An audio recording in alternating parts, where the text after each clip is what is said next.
What's up, everyone, and welcome back to From Zero, where today we have on the first episode of 2019, and we are hitting it off with a bang. We've got an extremely special guest, a guy who I and many others consider a celebrity online in the real estate space. It's my pleasure to bring on today Greg McDaniel, one of the hosts of Real Estate Uncensored, a guy who's built his business on prospecting, and we are going to talk today about prospecting and how to make 2019 the best year you've ever had. I cannot wait to share all of these amazing tips and tricks for you that Greg has laid out for us today. So it's my pleasure to introduce you guys to Greg McDaniel.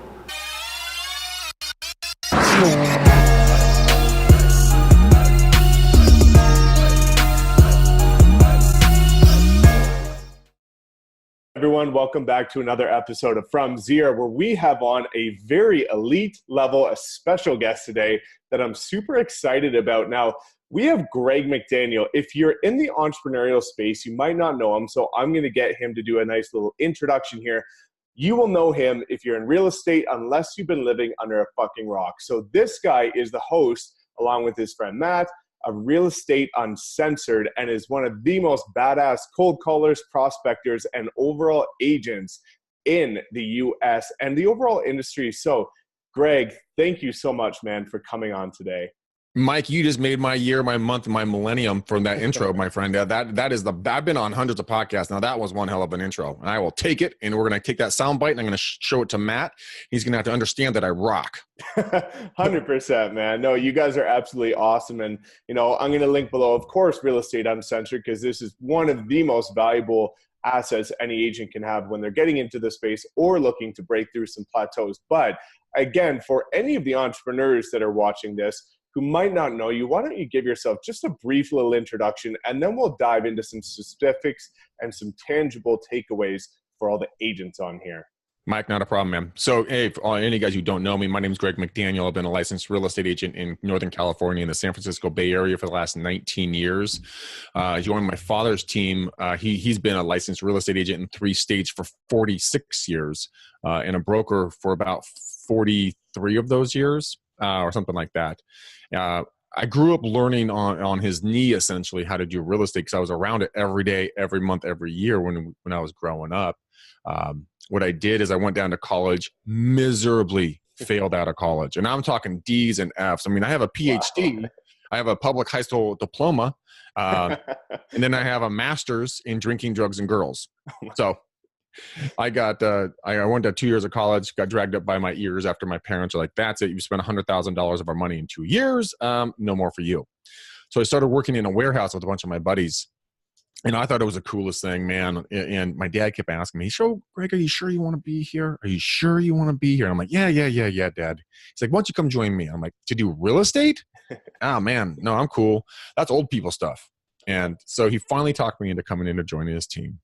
I thought I'd do it for about 6 months, and then I'd go back down to LA, become a movie star, and live a rock star life. Well, 19 years later, here I am. I started making money, man. I started making a fuck ton of money, and bought a multi-million-dollar property, bought a couple of condos, had a couple of cars, taking trips to Europe, would go spend $1,000 on Tuesday for dinner because the day ended in Y, that kind of a lifestyle, right? Yeah. Until 2008 took place. And, I lost everything. I went completely bankrupt. I went into foreclosure. I lost my houses, lost my cars, lost my girlfriend because she said I didn't make enough money for her. And that is a quote. What a horrible human being. Yes. But you know what? What it is I started at that point when I lost everything and you have nothing, right? At $35 to your name, you're going to do whatever it takes to get going again. And so I had to go back to basics, because when I first got into the business, I was such a screw up that my dad wouldn't let me anywhere near a client. I had to door knock for a full 12 months, 5 days a week, 6 to 7 hours a day, out on the doors, hard grinding it, to the point where at the end of the 12 months, my shoes, I'd worn holes in the bottom of my shoes. And I was walking up this little incline. It was a cold, rainy day. And my shoes actually filled up with water. My right shoe filled up with water. And I called my dad. I'm like, this is bullshit, man. I'm fucking done. Yeah. And he started laughing at me. He's like, come on in, we'll get you to working with clients. And so I struggled through that, got going on that side. And then when I got down to $35 to my name, I had to reinvent myself again. So I went out, I got some khaki pants, didn't fit. I had a shirt, didn't fit. I had a tie that my dad, it was a dark blue tie with red polka dots. It had a hole right in the middle of it where a moth had eaten a hole in it. And I started door knocking 7 days a week, day in, day out. I was door knocking. Then I could afford to start doing calls, and then when I got the deals going, then I could afford a dialer. And then I got a dialer going. And then everything kind of morphed into that, into where it is today. And the podcast began because I saw my friends failing out of the business. And I said, this is complete crap. Why are people not getting the information that they need? And then I would talk to my friends and we weren't in real estate and they wouldn't understand simple things like, what's a short sale? Like one of my friends actually thought a short sale was when it sold really fast. Oh my God. No, Gina, it's not when it sells fast. And so I decided that when I got back into the business, and I thought I would give back to the agents because my business partner, my father had given so much to me, so much kindness and love and generosity, that I said, you know what, I got to pay this forward to people. And if anyone ever would ask me, for any help whatsoever, I would be happy to give it to them. And so Matt and I teamed up, we formed Real Estate Uncensored.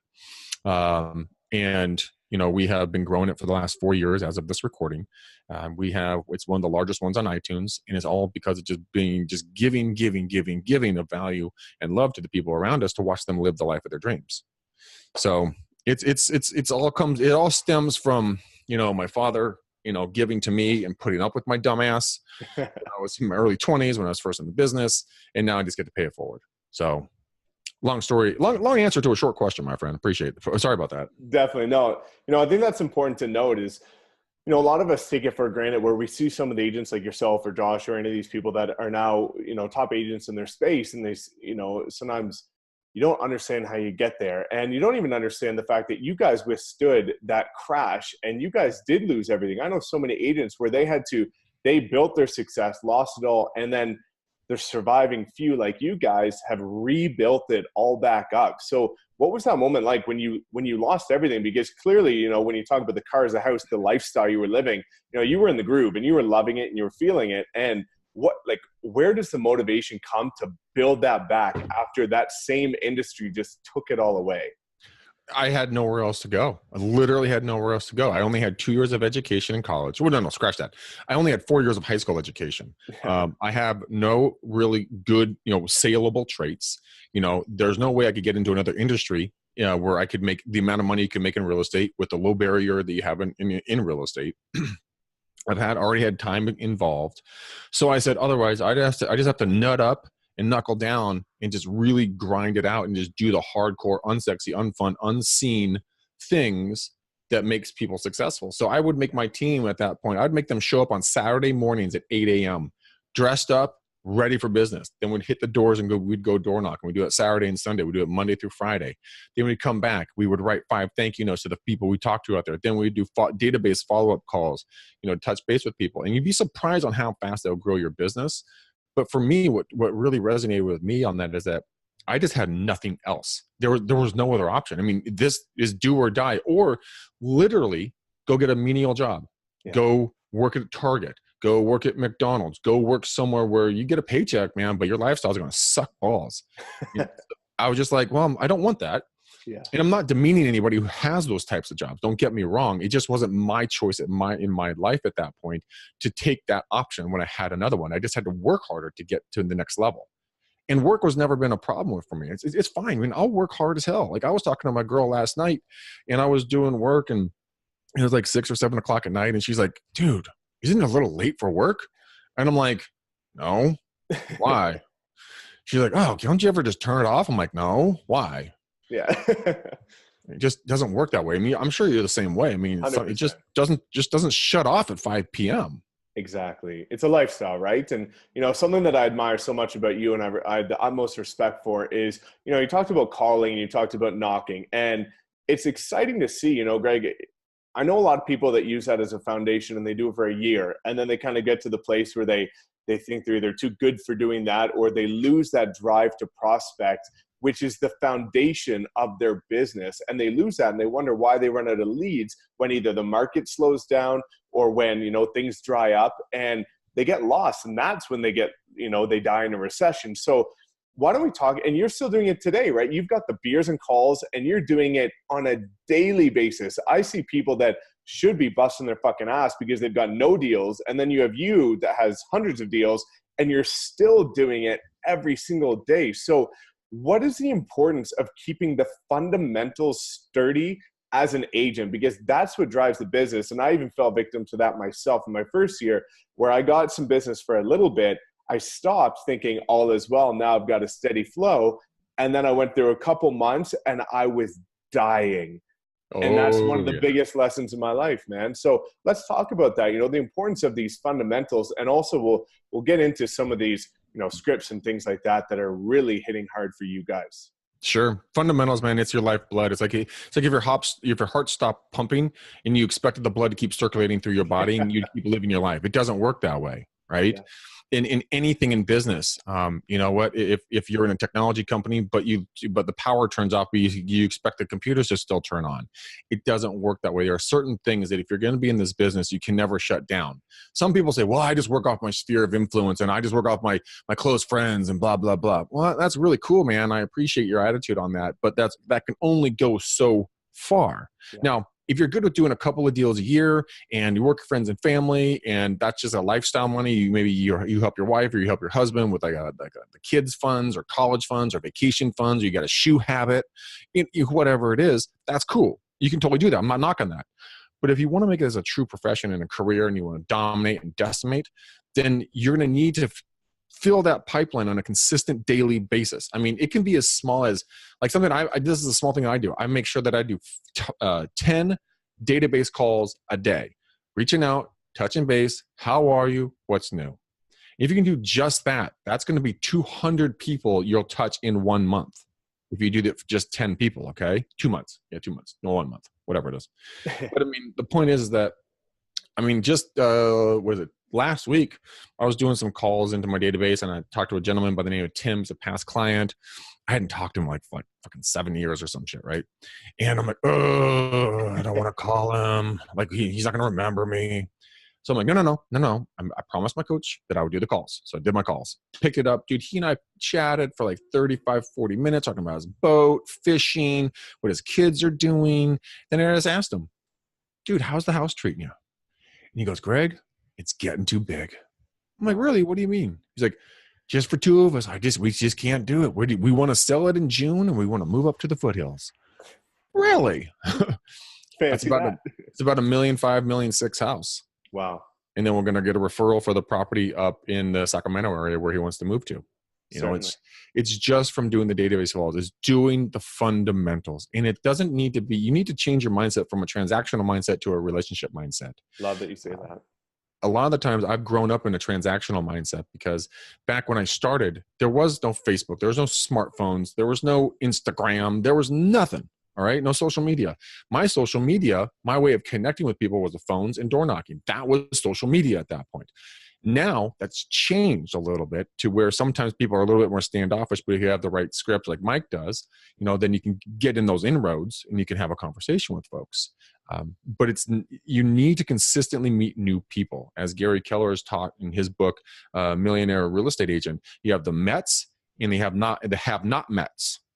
The Mets are where you will have an extremely higher return on your time. The have not Mets are the people that you need to filter through like a sieve, bring the people that fall out in the bottom, put them in the Met category and keep building that and building that and building that. Now, if you stop, you will survive for a little while. Yeah. It will be okay for a little while, like Mike, you talked about. But if you stop completely, your business will slow down. It'll stay. You'll make some money. Don't get me wrong. But you won't make the type of money that you could make if you just busted your hump a little bit. But Mike, it's not fun, man. It's not sexy. Yeah. Why do people yell at me? Well, it's because you're offering something that they don't want. Only 3% of the people when you're doing outbound prospecting have any desire to do anything in real estate, buying or selling in either now or in the future. So you have a 97% fail rate right out of the gate. But if you know that and you just keep trucking through it and just keep working through it and you build like really thick elephant skin, you'll be just fine, man. You'll be just fine. But there's a lot of other ways you can do it. You can do it networking. Now you can do it with social media. Now you can do it with events. Now you can do it with all kinds of fun things you can do. Like you're doing a phenomenal job on Instagram, but you're building relationships. You're getting people who don't know you to get to know you. Are you not? Certainly. And, I love that you say that, Greg. One thing I want to do before we get into maybe a nice farming technique that you have and all the different touch points that you use, sticking on calling for a second. I know that you even said on your beers and predictions for 2019, how to make 2019 your best year ever is, getting back to the basics. And I think one of the things that people have a hard time with, and something that I know that you talk about in your videos, is knowing your numbers, because a lot of people struggle with the fact that they feel like they're calling and they don't understand how many contacts it takes to make, one appointment. And they don't know how many appointments it takes to make one transaction or one listing and things like that.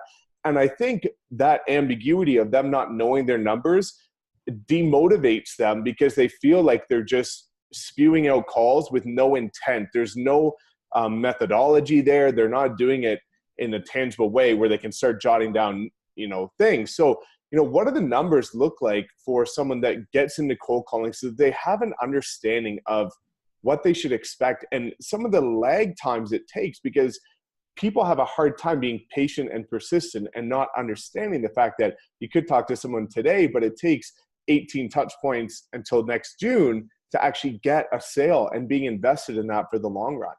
Yeah. What we found for just overall circle prospecting here in our marketplace in Northern California for calls, it takes about every 250 outbound rings. Doesn't matter if they no answer, or answer a machine. I have about every 250 outbound rings, I'll get one either good nurture or good lead. Yeah. And that takes some time, but if you're using a triple line dialer, you can crush through those numbers. You could do easily 250 calls a day.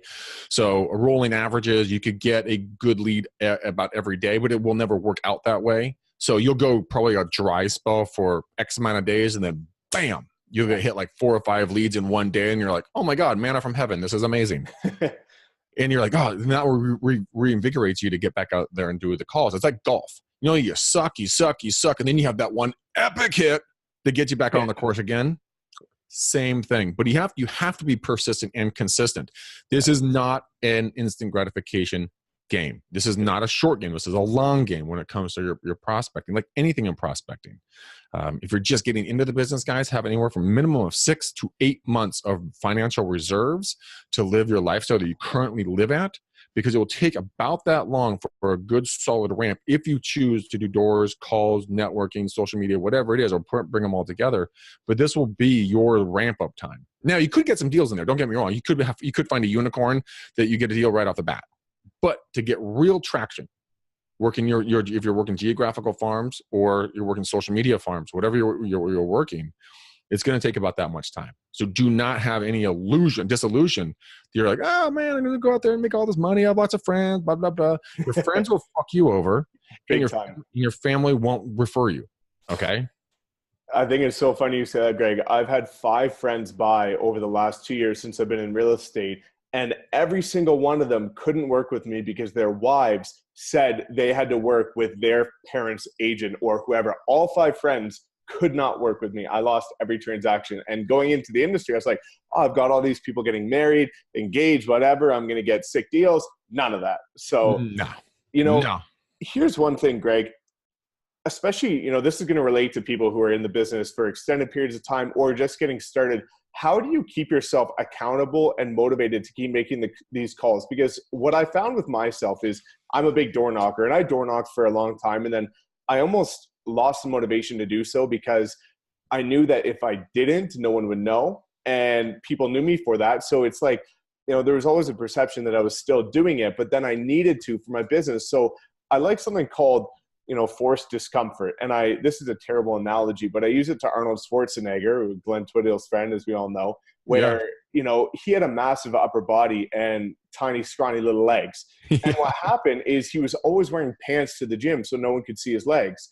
And then what his coach and his trainer told him to do is you have to wear shorts to the gym every single day so everyone can see your weakness. And what I started doing with door knocking is Now I live video myself out door knocking because then I'm 100% accountable for being out and knocking. And I can't bullshit it to anyone because it's live video. So that was sort of my way to force myself to get back out there and hold myself accountable and have others do it as well. So is that what Beers and Calls did, or how have you always maintained this consistency with such a rigorous and, exhaustive effort of calling? Have you ever lost everything in your life and only had $35 to your name? Not that close.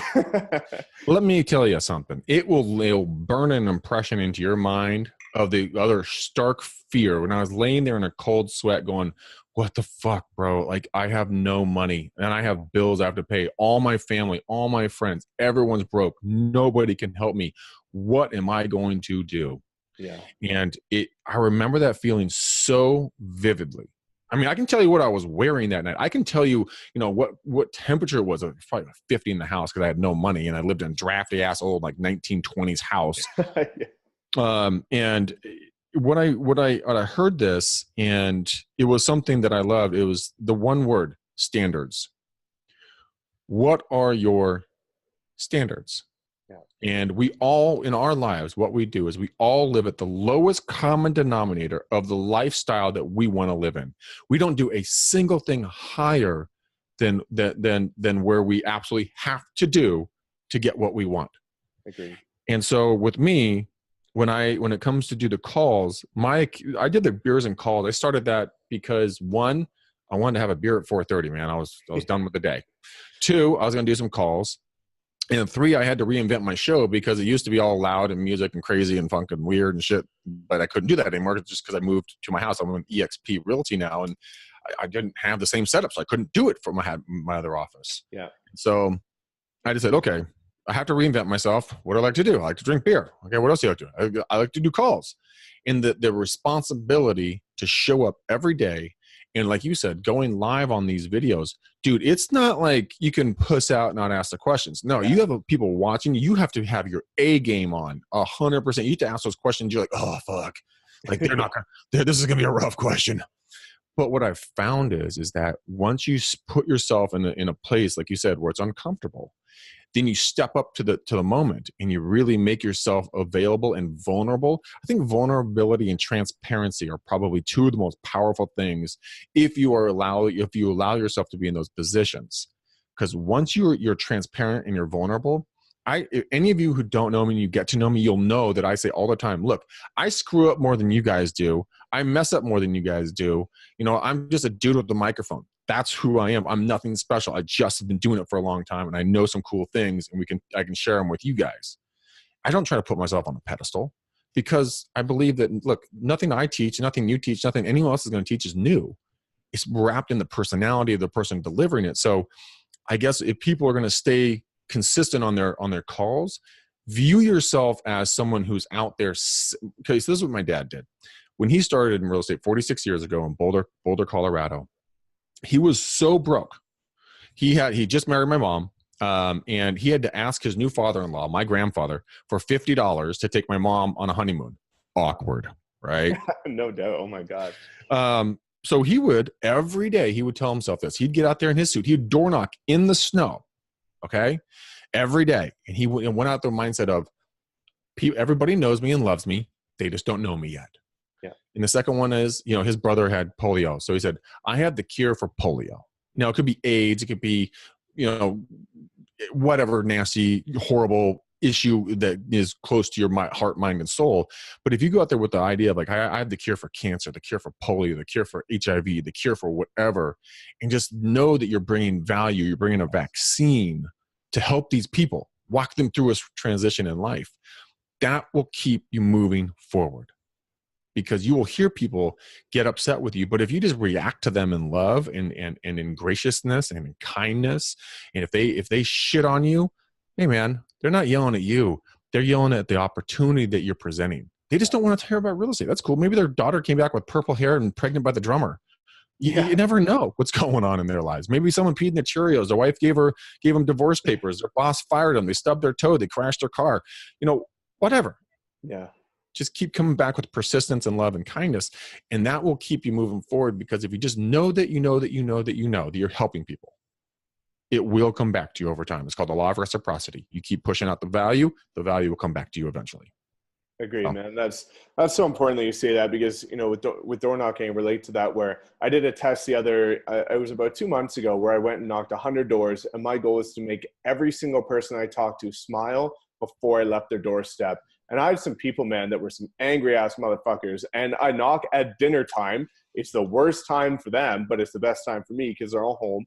And you get that. But when you know, and this is something that I like that you touched on this, where you deeply have to believe that you're providing value, because as soon as people can sense that you're just trying to get a transaction, it's game over, because they know you're speaking commission breath, right? But like you say, not taking it personal and understanding that you don't know what the fuck happened in their day, so just move on, right? So I think that's amazing, Greg. And you know, move on. And one of the things that so here's a little, can I go into a quick little tip on door knocking? Please do.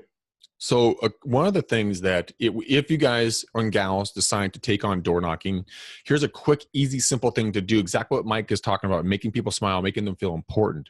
So on the approach up to the property, I want you guys to do this. I want you to scan around the property. I want you to find something you truly, truly like. It could be the pavers in the driveway, the car in the driveway, the shutters, the porch, the front door, the type of security cameras they have up around, you know, the plants in the front yard, whatever it is that truly get you like, oh, that's pretty cool. Oh shit. Okay. That's pretty awesome.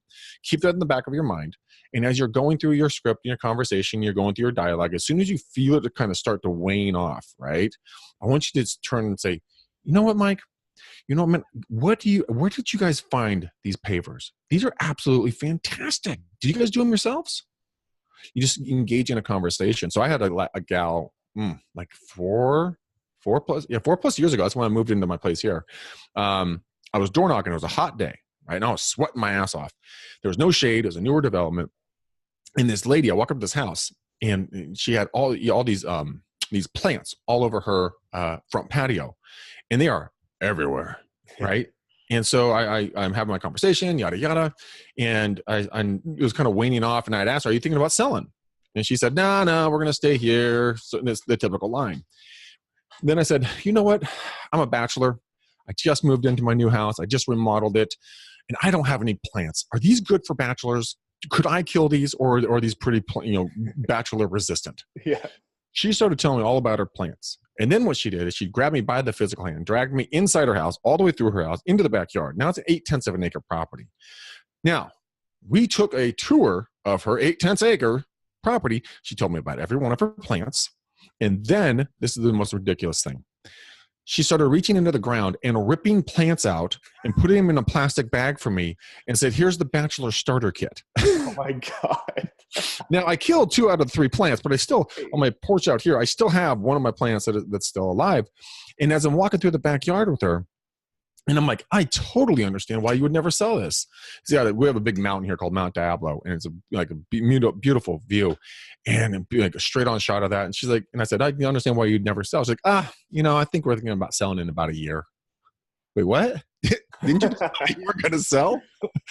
But yeah. I mean, that woman not only brought me into her house, ripped plants out of her own ground, gave them to me, and then told me she was going to sell. We followed up with her, and we got the deal done with her. And it's because I got interested in her interests. Yes. Because what I did is I complimented her on her tastes and her lifestyle, and that's the distinguishing difference. If you come across as a robot, as a transactional and minded real estate agent, you're going to run into problems there, because people, like you said, Mike, they're going to have commission breath. Something my dad's told me for years: don't have commission breath, Greg. I'm like, I know. Just always assume the deal's not going to go together. Just don't count your chickens until they hatch. I get it. But that will happen time and time again. And then I use a system called send out cards. Then I didn't use them then, but now I use them. And I'll send her a little card with the picture of the plants or something like that, and then put her in a follow-up plan and be able to remain human with her. And it's so simple. As long as you have something that you genuinely like on the approach to the property, you'll have great conversations. I mean, I used to do that too. I would if I'm a big car guy, and if I remember a little something about their car, or if I remember something about their kids or dogs or whatever, I would send them every year a handwritten Christmas note specifically addressed and mentioning that little nuance about their house, so they know that I took note of it and I had a vested interest about what made them different, right? So you've kind of touched on calling, knocking, and you just mentioned mailers. So we actually just had a big end of year debriefing at our brokerage today, talking about, how to make 2019 the best year ever. And we talked about farming, and that's becoming something that's more prevalent now, especially with the newer agents in our younger brokerage. People are wanting to know, what are the touch points? Because we just had the top agent come in today, and he said, he started farming one street in a luxury area with 56 homes. And now he's the top agent and farms thousands of homes. But he took the initiative with the small budget he had to just get the ball rolling. And over time, that blew up into what he is now. So what does your farming plan look like, or what do you recommend new agents or any agent to do in terms of farming? Because a lot of people have this, they're worried about the scale of it and thinking that you have to spend thousands of dollars to send out thousands of mailers from day one. What does your plan look like, and what do you recommend others doing? It's going to be different for everybody. It's a great question. Number one, this is the most important thing. I want you to look at the market areas that you want to work in. I want you to look at three different things. What's the average price doing? What's the turnover? And what kind of saturation of real estate agents are there? So you want to look at your turnover. Make sure the homes are selling. So you take your total number of homes and you divide it by the total number of homes sold in the last 12 months to date, right? And then you get a 0.0 something. That will be your turnover rate. The lower the turnover, the worse it is in sales. The higher the turnover, the more homes that sell, right? Then you want to look at, is there a dominant agents or teams that are taking up the majority of the sales in that area? And what are the prices doing in the area? So as soon as we find a good area with a good turnover, we have an area that's not dominated. Now, if there's a bunch of sales, but they're all done by one-off agents, and there's no one, gorilla that's sitting in there just eating up all the listings, that's a good place to start. And if the prices are either going up or staying flat but not going down, that's another good indicator. And the second thing is, I want you to find three different marketplaces in the market that you want to work in. You want the top, the high end, the middle end, and the lower end. Now, why do you want to pick those? And they don't have to be contiguous, right? They can be on different ends of the city. I don't care about where they're located, but they need to feed into each other. So the beginning market, that's where your first-time homeowners, your investors, that's, the blue worker callers, that's where these people are, where their affordability is. So find that, and then your move up to your middle house, like where you're like, okay, sweet. I went from a condo to a house, or a townhouse to a house, or a small house to a medium house, whatever, right? And then you want to go from the medium house to the luxury house, like the crown jewel. Like, this is where I bring all my friends and family to show off during Thanksgiving and Christmas and everything else. You guys don't do Thanksgiving up there, do you? That's an American thing. It's just a different month. Oh, okay. Yeah. So you have like your show off house, right? Your crown jewel. Now, if you want to market to all three of these different areas, you don't have to do, 20,000 mailers. My recommendation would be to be at least 1,500 properties in your farm areas. Now, why the three different type of farm areas? Well, you want to get the people who are just getting out of college or just being able to afford a house for the first time in life. We get them in the entry-level price point. Then the move-up buyers, they sell that and they move up here to the middle ground. They stay here and they hover here for a number of years. Then they move up to the top end. Well, now each one of these areas are going to look to buy or sell into different areas, because the high end will buy back down into the entry level for investments. The middle area is going to move up to the top and sell from the bottom. The bottom is going to move up to the middle and eventually up to the top if they keep working hard. So they just play hopscotch and leapfrog over each other all the time. And if you're persistent and consistent on the follow-up and the network and the nurturing, you'll be able to get multiple different types of deals from repeat clients as their life progresses or changes. But certainly, you can't stop working the market, because it's like if you stop, someone else who's right behind you is going to come in and they will take your market, because a market is not owned, it's rented. Success is not owned, it's rented. It will be given up at some point. So if you go in and you say, oh, Mike is owning this marketplace, I can never compete with him. Well, we probably won't for a long, long period of time if Mike keeps doing what he's going to do. That's why I say when you look for the marketplaces, go find somewhere else where it's not completely dominated, where it's going to be easier to get into that marketplace. But if you go in, I had this lady, I won't say her name, but she's down here and she worked this one development. I remember when I first started door knocking when I was 2021. And she drove by in her brand new Mercedes when I was out in the doors. She gave me a look like she wanted to eat my unborn children for being in her marketplace. And everyone told me, oh, you can't go in there. That's so-and-so's marketplace. I'm like, it is? My dad looks at me and goes, no, Greg. No. It's rented, not owned. You can go do anything you want. And I'm like, oh, that's a really good point. Okay. And don't let other agents push you around, guys.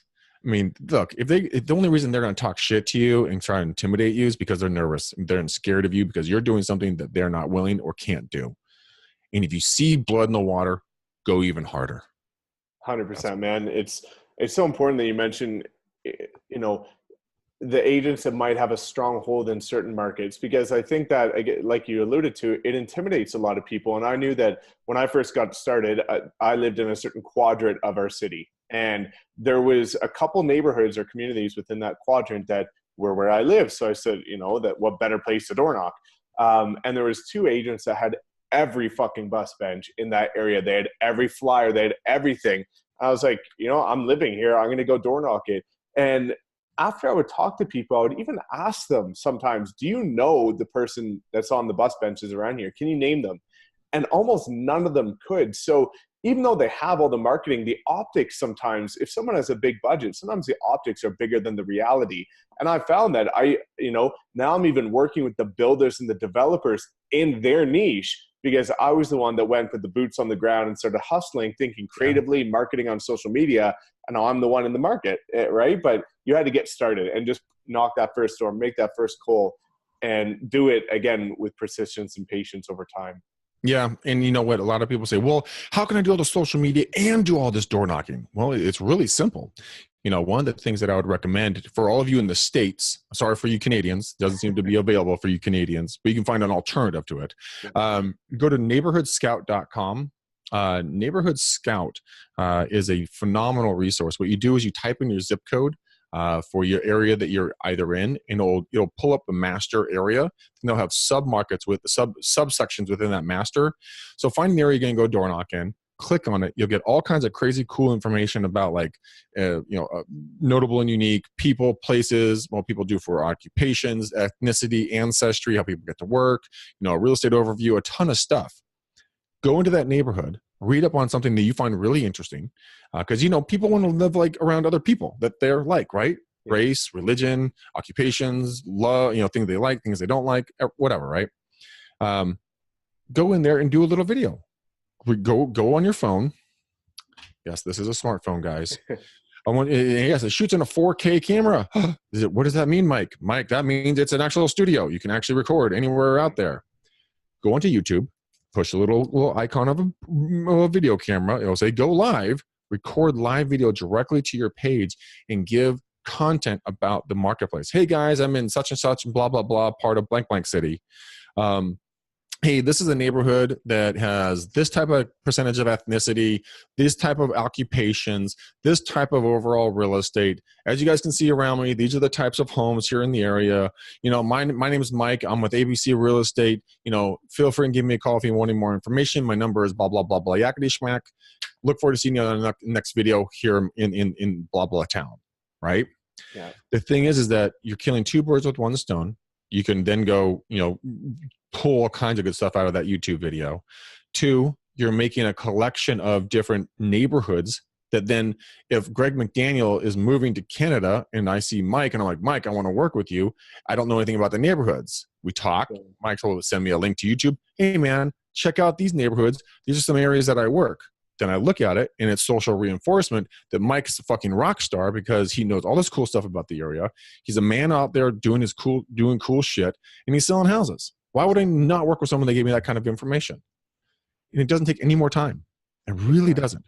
Yeah, it's like you kind of said, it gives you that authority in your marketplace, and like you are doing something that's a leading edge or a little bit more than the average agent would do, which is exciting, right? And people gravitate towards that. So I like that you kind of just mentioned, Greg, the fact that, balancing social media and door knocking. And this is something that, you've been a master at in the sense of staying relevant. And I have a lot of agents when I speak at in front of hundreds of agents, I speak about social media and things like that. And, I have some of the agents that are maybe 50 saying, well, I don't have time to learn about social media, or, I don't have time to door knock anymore. I can't balance it all.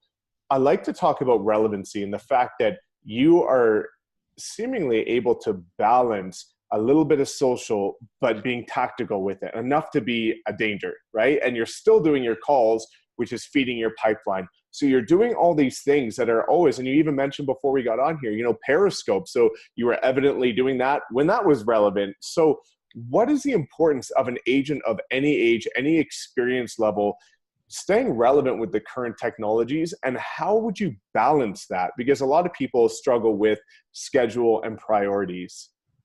Great question. First off, there's a resource that's kind of my go-to for all things social media. It's called Social Media Examiner. They're based out of San Diego. They have a podcast. They have a Facebook group. They have a newsletter. Go sign up for everything that they're doing, because they'll do all the hardcore research for you. They'll bring it back to you. They'll regurgitate it and give you all the content. They give you so many tactical opportunities there. You just need to figure out which vertical you want to go after. Do audio, visual, written. What's going to be your vice, right? And I would say for the agents that they're trying to balance everything, don't try to do everything. Yeah.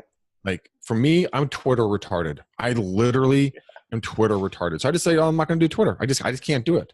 Instagram is not something that I like to go after. And the reason why is because I don't understand the creating of content that it gets deleted in 24 hours. It boggles my mind.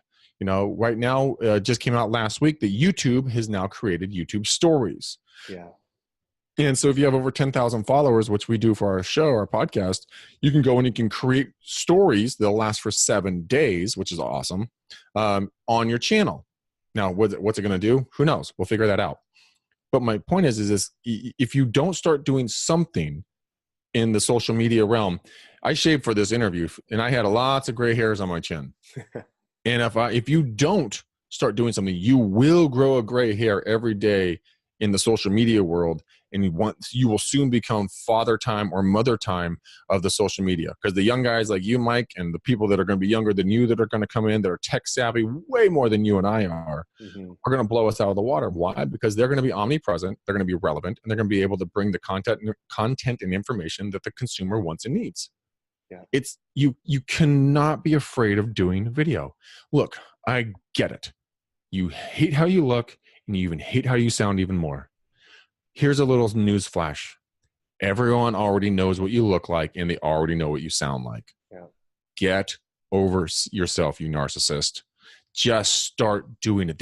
You could be a purple Smurf, but if you're bringing the content that's relevant, that's going to help their lives become easier and better, they don't care. They really don't. I have literally forced coaching clients of mine. Like I said, look, I'm going to refund your money and I'm going to fire you as a client if you don't listen to me. Dude, I've had people crying on the phone. Like, I don't want to do the videos. Like, well, then fuck off. Yeah. This is not I'm not your coach. And people would say, no, I'm not getting kicked out of this coaching. I'm like, okay, then do it. Tag me in the video and see how it goes. People would do the videos.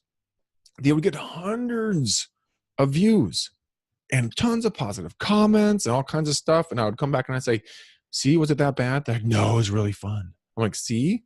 Yeah. Now you're relevant again. Now you're top of mind from people.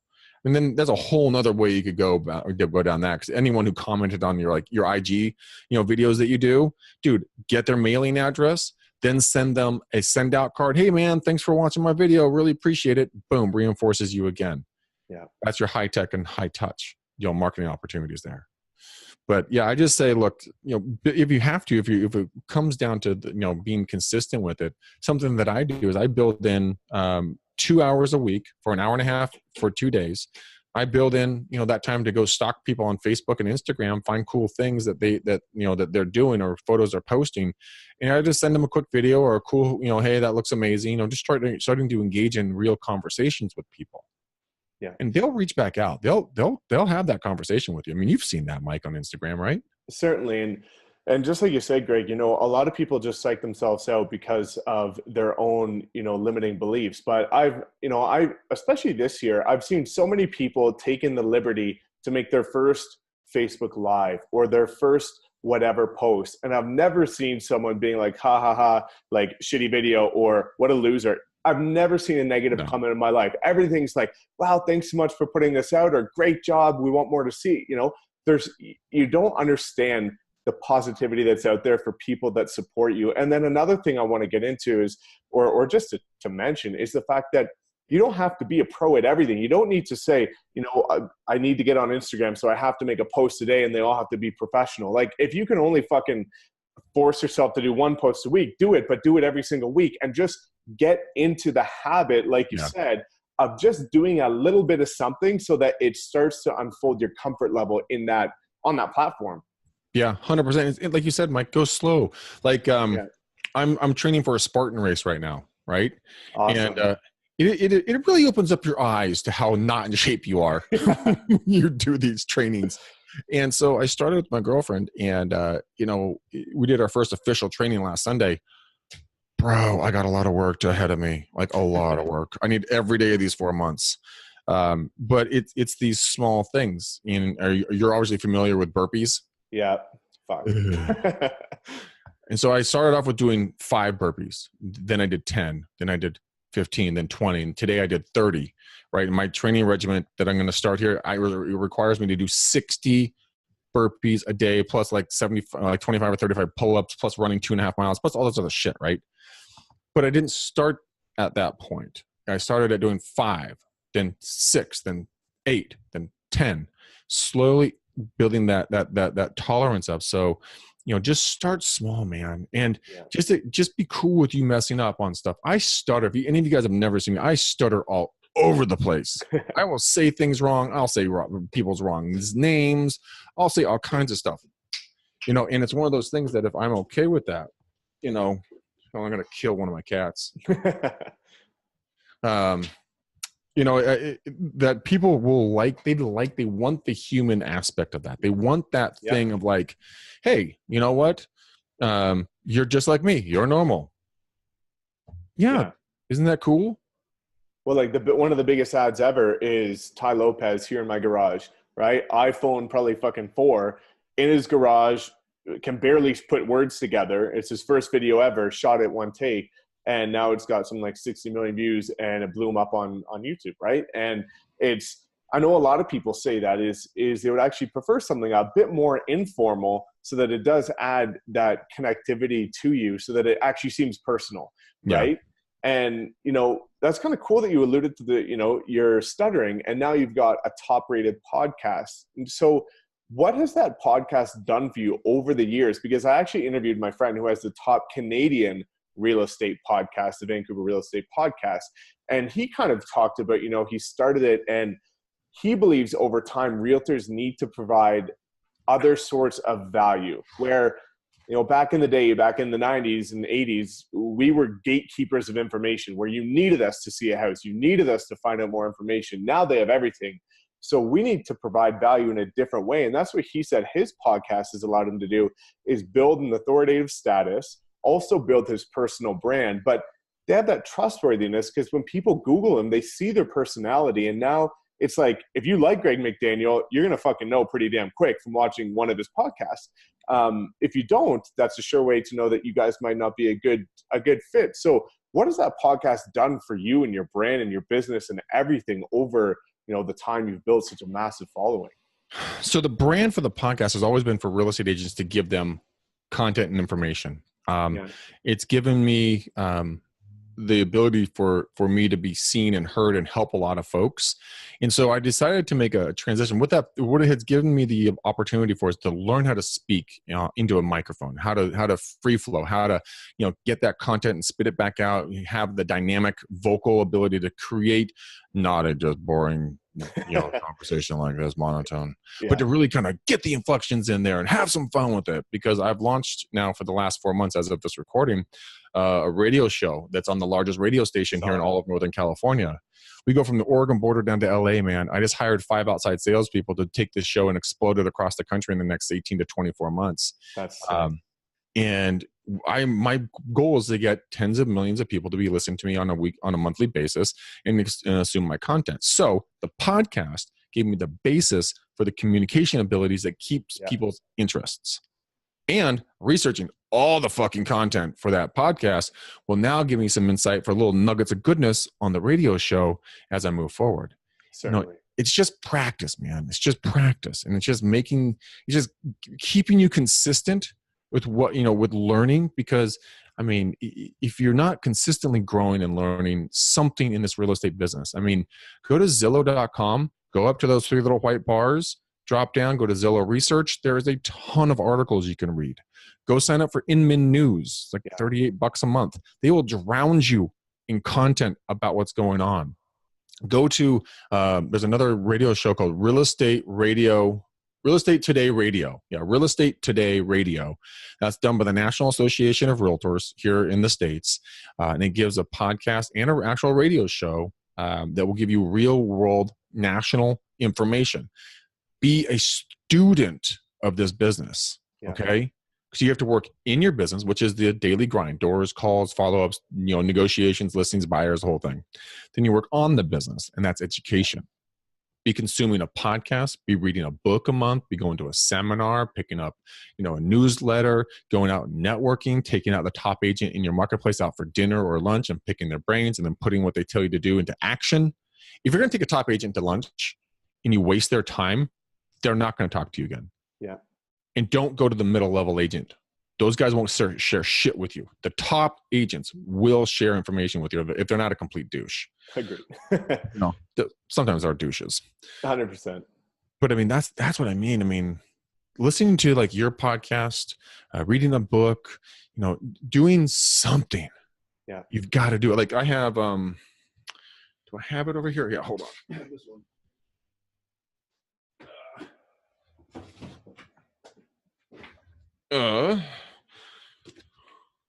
Millionaire real estate. Real estate agent. This is the absolute. I couldn't find my torn up one. I don't know where that is. It's oh, there it is. It's buried over there. I'll show you the real version. Let's see it. So this is the real version of it.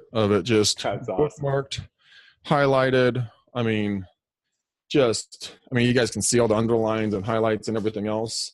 And it's all because of just time in, time out. There's like different colors in there. Be a student. Yeah. And never stop learning. You stop learning, die.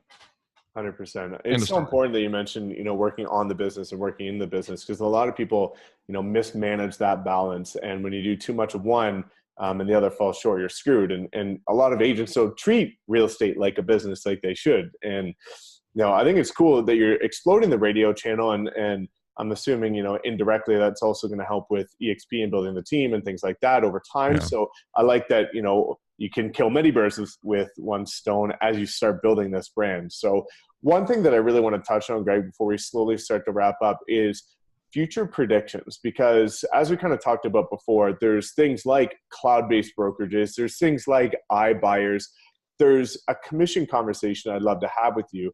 And I'm really interested to see where things are going. A lot of agents in Canada are all in a fucking flat because Zillow's coming to Canada and it's going to kill all the agents and they're running for the hills. It's like, you guys have no fucking idea. But what are your sort of projections? Maybe we'll hit the list one by one. Cloud-based brokerages, for example, you're with EXP and I'm with a brick and mortar brokerage that's actually now taking more of a cloud-based approach as they start to expand. I think that's inevitably the way because, again, business has changed. So what does that look like in your mind, and why is EXP or a cloud-based brokerage potentially the way of the future in modern day real estate? Well, first, Mike, we need to sit down and have a conversation about you coming and joining my EXP team. You knew I was going to give you a pitch. Why is it going this direction? Here's why I made the shift. Uber, Netflix, Airbnb. All cloud-based businesses, they don't own anything of what they sell, but yet they're the dominant 8,000-pound gorilla there because of their ability to pivot when needed. They are allowed to deliver when needed. I mean, back when I was growing up, and I just turned 42 days ago, it was one of those things that it was like, when you turn 16, what kind of car did your parents get you, right? How nice is I'm just say BMW because it's classic. What kind of BMW did you get, right? Now, it's not a car, man. It's if your parents give you an unlimited Uber account. Yeah, that's the class. That's the really cool thing. Which, by the way, man, I'm not a parent, but if I had kids that were of driving age, I sure as fuck give them an Uber account. Are you kidding me? 100%. Dude, don't worry about drinking and driving anymore because you don't, dipshits. You don't have a car. Exactly. But I mean, they're safe. They can putz around. No maintenance on the vehicle. No crashes. At least not by them. I know it's a great freaking idea, but think about it. That was never in the cards back in the day. Yeah. So I would say the way I think, why this is going to be the way of the future, it's not, how old are you, Mike? 26. Okay. So are you Gen Z? I might be Gen X, I think. Okay. Might be Gen Z. Well, you'd be millennial. Millennial, yes. Millennial, or you'd be Gen Z. Well, Gen Zs are the kids that are just coming out of college right now, and they're just starting to get into the workforce now. These kids have had everything customized for them. Their clothes, their social media accounts. They can shop on their Amazon accounts. Everything is deliverable to them on air. I mean, I have, a Google thing here. Yeah. Don't wake up, bitch. I have an Amazon Alexa. She's in the storage, but these kids are used to just saying a word to a device and bling, magically everything appears. With EXP, I think with other cloud brokerages, we custom build everything for that agent. So it's their colors, their brand, their style, their work hours, their environment, their everything. Why do you want to go back in the day and go to wear the gold Century 21 jacket, go into an office of Remax, go work in a location where you have to abide by their rules when you could do it yourself the way you want, when you want, where you want, how you want? Dude, there's more business to be had at a Starbucks or a Pete's or a Dunkin' Donuts or whatever else if you're sitting there working around other people. And I had a great conversation with a guy I met the other day at Starbucks. I didn't know him. He didn't know me. We just started chatting it up. And, there's a good opportunity for business between the two of us. Yeah. Just by sitting and have a cup of coffee. You had to do the work anyways. So that's why I think we're going to go that way. You never know. But I think technology is giving us the ability now to not work in the office. And realistically, I mean, if you really want to be virtual, iPhone 10, man, this is all you need. You don't need anything. That's all I got too. And, a couple things you just mentioned is personal branding is now such, with people like Gary Vee and all these people talking about you are your brand. And over time, things are changing so much. I think things like the cloud-based brokerage or whatever gives you that flexibility, because I know that when I was with the Remax and things like that, you have to boast their colors and you don't get much flexibility within, even what you post, right? Because there's always these stringent constraints on things that kind of limit your creativity and stuff like that. And I find also, like, you look at a Walmart versus an Amazon, over time, people are saying, why do I have to pay $1,100 desk fees if I'm in the office once a week to close a deal when I could do it at a Starbucks, or I could invite them to, even a shared office space, like a co-working space or something like that. So, things are drastically changing. And that's, kind of what I want to get into with the next thing is iBuyers, things like that. We had a conversation about that the other day at our brokerage. It was kind of our debriefing about, what could potential threats be? Because what happened is there was a house here listed in Calgary with a real estate agent, and someone came up from a company called Properly and door knocked them with a listing photo from their listing saying, "Hi, we will buy your house today for X amount." And a lot of these iBuyer things are starting to come into play. And there's actually one of them in the States, I forget the name of it, just got a $4 billion investment to buy properties. So what do you think the future looks like in terms of some of these instant offer, opportunities that they're providing, or anything? What do you think could be a threat to an agent in the future? That goes back to, building the relationship. You have to be, if you want to make $1 million in real estate, you have to be famous to 50 people. Yeah. Okay. I mean, I'm talking like Tom Cruise famous to these people. Like, they think real estate, they think Mike, right? Yeah. But I mean, I think in the future, I think it's going to morph and change. I'm going back and forth on if there will be real estate agents or not. Here in California, I think they're talking about, or they have done, they've changed us from a 1099 to a W-2, which have made us employees of the brokerage, which fucking sucks. Yeah. But my point is that my prediction is at some point, because if you have, Zillow or Studi or any of these other brokerages, if they get involved when they already are, and Amazon is getting into the real estate business, there's a stat that 80% of people would buy prescription drugs from Amazon because of the trust factor. Yeah. Whoa.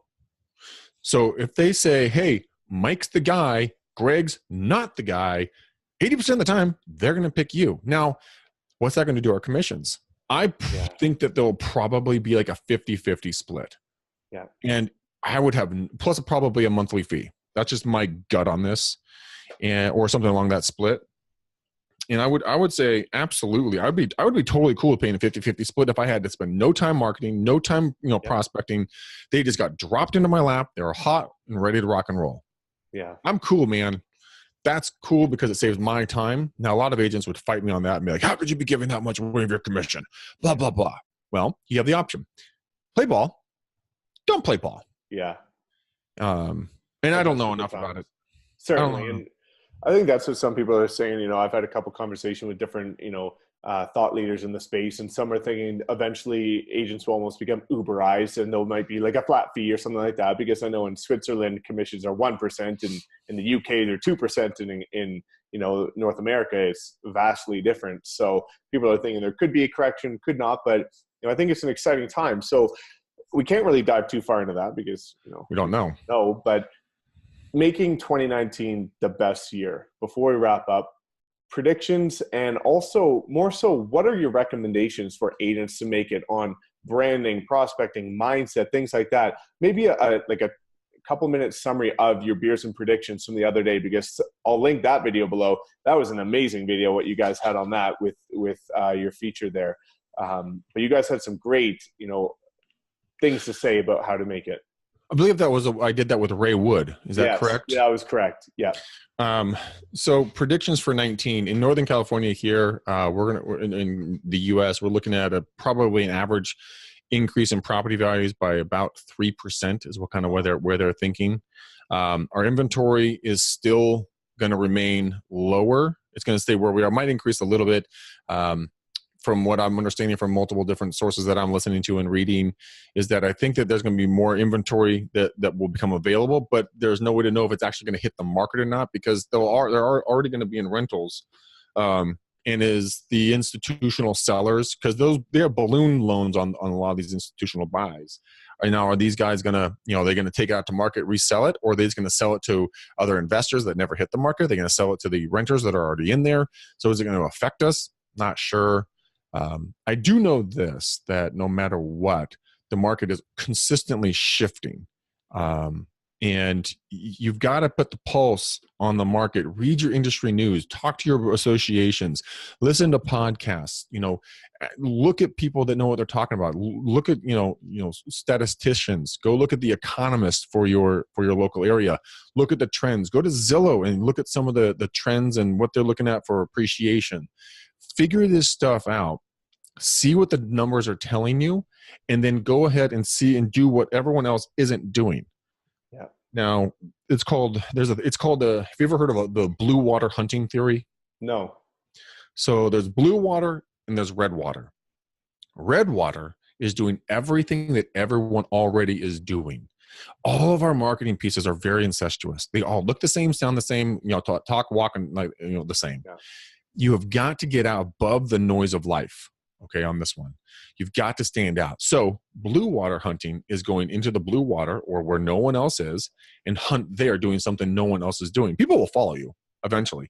But if you're the only one doing it or doing it the loudest and doing it the best, like what you've done with Instagram and, a couple other people in Calgary that have done a really good job with Instagram, like Sarah Johnston, there's just, if you find your niche and then do it well, people will see you.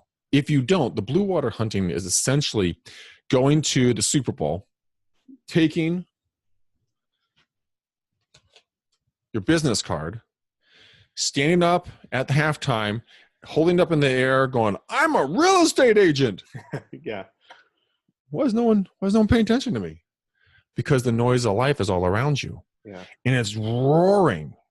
The average person sees 3,000 to 4,500 advertising impressions a day. So what's going to make you stand out? That's the blue water hunting. You have to be different in your marketplace. So if you are a 50, 60-year-old male or female, not really big in social media, but you want to make a splash in this, I'm not, no disrespect to anyone in those ages when I say this next part, in the senior communities, let's say, if you start going technology, and you're able to stand out and do something new and different, your friends and the coworkers are going to talk about you. I mean, if you're younger and you're so used to doing everything digital, but then you do something a little bit more high touch, people will start talking about you. Like there's a, where is it? Do I have it in front of me? Maybe I do, maybe I don't. There's a local place right around the corner from me here. And I have so much shit on my desk. It's not even, but they had a buy one, get one pint nights at this local pizza slice place. Yeah. So I'm going to go down and I'm going to, start doing a Thursday night, pint night. Tonight, I'm going to invite everybody down. Whoever wants to come on down, come on down. I mean, I like beer. I like pizza. Fuck it. Let's do this. It'll be my one cheat night for the week. 100%. I use Rockstar Connect, which is another company that's phenomenal. Rockstar Connect, what they do for me is they throw me networking events. Like I'm going to mine tonight. It's 3:20 p.m. and from my time, and it's going to happen at 6 p.m. So in less than 3 hours, I'm going to be down there networking. If you want to talk about Rockstar Connect, guys, just use my name and they'll hook you up with shit. But I think you just need to do whatever your peers are doing, turn 180 degrees and look what no one else is doing, then go do something along those lines. I love that, man. I love that. That is Rockstar Connect. That's a Nick Sakis platform, right? No, that's not a Nick Sakis thing. No? Okay. No. That's Nick does a lot more digital. Rockstar Connect is a group, and they just they do a great job. They set up a venue. They give me free food. They give me all the stickers and the sign-in sheets and everything else like that. And then they create an Excel spreadsheet for me that's a master list that I can go back and I can keep inviting people out to lunches or cocktails or coffees or something like that to deepen the relationship with people. Again, going back to being a relationship-based agent, not a transactional-based agent. Because it's so much easier to have your friend call you up and be like, Mike, man, how's life? Oh, good. Small talk. Hey, dude, we're thinking of selling. Can you come over and just list our house and tell us what's going on? Yeah. I can. 100%. No, that's amazing, man. And, I love that you say that because a lot of agents, they're playing to the same tune. And I find a lot of people, and this is almost a detriment too, where a lot of people will maybe talk to an older agent and the older agent is preaching the techniques that, built his business back in the 90s or early 2000s, which doesn't have the same impact as it does in today's world. So I like that you say, you have to think differently, like the Purple Cow, the book, or find a unique way to stand out and really hit that hard. Because if you're the one in a million that's standing out, then of course you're going to draw the attention when we're in such a scattered industry. So there is, I want to make sure I get the name of the book correctly. It's probably one of the best books I've read. This is my second time going through it. It's called Building a Story Brand by Donald Miller. And this book is ridiculous. And what it does, and it takes you through and actually has a worksheet and all kinds of interactive documents you can build your own, what they call your story brand. And it will show you how to craft your brand story and how to really identify who you are, what you're doing, how you're explaining it to people. Because I guarantee you, I was doing it. I bet you were doing it. I bet a lot of other people are doing it. They're saying everything so wrong. Yeah. And it comes down to the chemicals in your brain and how your brain interprets and reacts to information to keep you alive and keep you safe. And it's simple. If you just bombard people, we all do. We bombard people with a bunch of useless bullshit. Yeah. And people can't concentrate on it. And you know what? Then they just it's like white noise and they just kind of go somewhere else because their brain didn't understand what you were talking about. Yeah. Well, that's like every agent sending out their budget on Facebook ads is a fucking free home evaluation. It's like, when did someone have to pay for a home evaluation? Like, what the fuck? Like, you need to find something different to stand out. Something different, for the love of God. Guys, go get that book, Building a Story Brand by Donald Miller. I'll link that below because that's usually what I do is ask a recommended book. So that is perfect. I'll send that for sure. Cool. So, before we wrap up, Greg, I always like to see, you kind of touched on the radio and things like that. What can we expect from you going forward? Because I know you're getting more because I follow you on Instagram. You're posting more. And I know you're doing things like the radio and you're speaking more and you're traveling. You've got so much. So for all the agents and all the entrepreneurs who are going to start following you, what can we expect to see from McDaniel coming? Oh, man.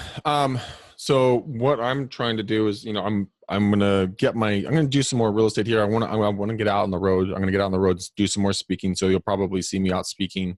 The radio show, like I told you before, in the next 18 to 24 months, I want to grow it across the country, in at least 12 major markets with a subsidiary or smaller markets as well, so I can be heard by tens of millions of people on a weekly basis. And I'm talking, dude, when I achieve that, that is a fucking feat of feats, dude. Yeah. I mean, we're talking that's epic. But it's been something I've written on my wall in my shower. I've wrote it on my wall in my mind. I'm all covered in soap and shit, dude. I'm sitting there, I'm reciting my lines, saying them, and I write on my wall in my mind saying that I will, I entertain, educate, and inspire tens of millions of people on a daily, weekly, monthly basis by podcast, radio show, and TV show to live the life of their dreams. And I say my annual income is $50 million. Now, I'm just putting it out there to the universe. That wouldn't hurt my feelings. Don't get me wrong, but you will see me be more visible. And hopefully, ultimately, if I can change people's lives, either consumers or agents, to be better, then I consider that a complete and total success. So that's where you'll definitely see me going. Fuck yeah, man. That's so awesome, Greg. As you guys can see, and I'm going to link, of course, Greg's channel here for Real Estate Uncensored, because it is one of the most valuable things you guys will ever see. And, you can probably already get a glimpse here of how authentic and transparent Greg is as a person, which, is one of the definitions of building a strong personal brand. And, as I hope you guys learn over the course of this conversation, this is a story about getting back to the basics and understanding the fundamentals, but also understanding the urgency of being relevant and looking and being open for the times, and understanding that in order to grow and consistently build a business, you need to always be on the leading edge of trends and technology. So Greg, man, thank you so much for jumping on here. I appreciate your time so much, man. Dude, it is an honor and a pleasure. Thanks for thinking of me. I appreciate you honoring me with the opportunity to speak with your audience. If I can do anything for anyone, please just get a hold of me.